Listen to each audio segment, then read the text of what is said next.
Kapatid, mahal ka ng ating Panginoon at siya mismo ang lalapit sa iyo upang yakapin ka at iparana sa iyo ang wagas niyang pag-ibig.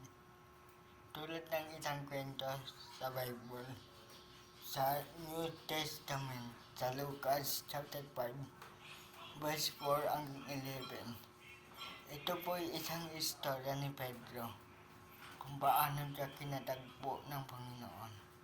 Ang ating Panginoon ay nangangaral sa mga tao habang si Pedro ay nakaupo. Lungkot na lungkot pagkat wala siyang nahuli. Pagkat sabi niya sa Panginoon dahil pagkatapos ng ating Panginoon na magturo sa mga tao, nangaral siya sa mga tao. Pagkatapos nun, nakita niya si Pedro at nilapitan niya ito. At alam niya ang pangangailangan ni Pedro. Pagkat sabi ng Panginoon, Pedro, pumunta kayo sa gitna ng dagat at ihulog niyo ang inyong mga lambat. Sabi ni Pedro, Panginoon, magdamag na kami ng isda. Wala kami nahuli ni isa. Pero Panginoon, pagkat sinabi ninyo, susunod kami. Pero nilapitan ng Panginoon si Pedro pagkat nakita niya nahihirapan ito. Kumbaga, yung nasa isip ni Pedro, puno siya ng pag-aalala. Pagkat iniisip niya, paano naman kaya yung makakain ng pamilya ko? Ano naman kaya ang ipapakain ko sa pamilya ko? Wala ako ngayon huli. Magdamag ako ng isda. Kumbaga, nangihina na si Pedro.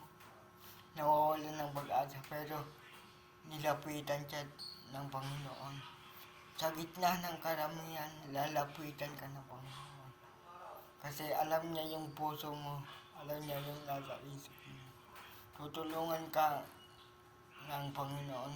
Kailangan lang natin, kapatid, kilalanin ang ating Panginoon at alamin ang kanyang kayang gawin at magtiwala sa kanya.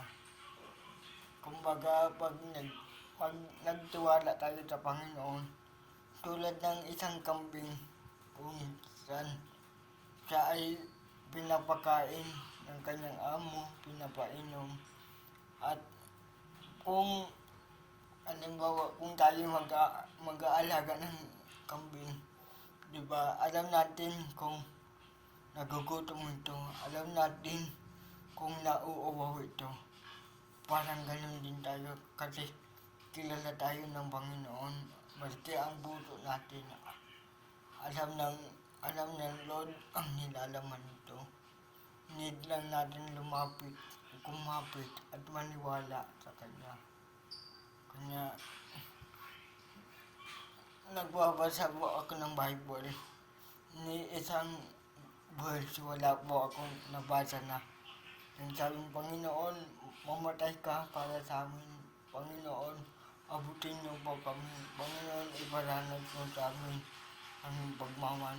Pero alam niyo ba, kapatid, ang ginawa ng Panginoon, bumaba siya mula sa langit upang mamatay para sa atin. Kaya, kapatid, huwag kang mawawala ng pag-asa. Mahal ka ng Lord. At isang patunay na isa kang anak ng Diyos is ang Bible. Kung meron tayong birth certificate na katunayan na ito yung pangalan natin, ito yung edad natin. Ang Bible po isang patunay na mahal ka ng Lord at anak ka ng Diyos at tinubos ka niya, pinalaya ka niya. Kaya, kapatid, pahalagan natin ang Bible. Yan ang isang kasunduan, isang patunay na tayo minahal ng Panginoon. Ilang kapatid, sana napagpala kayo sa itinari ko na ito. God bless, kapatid.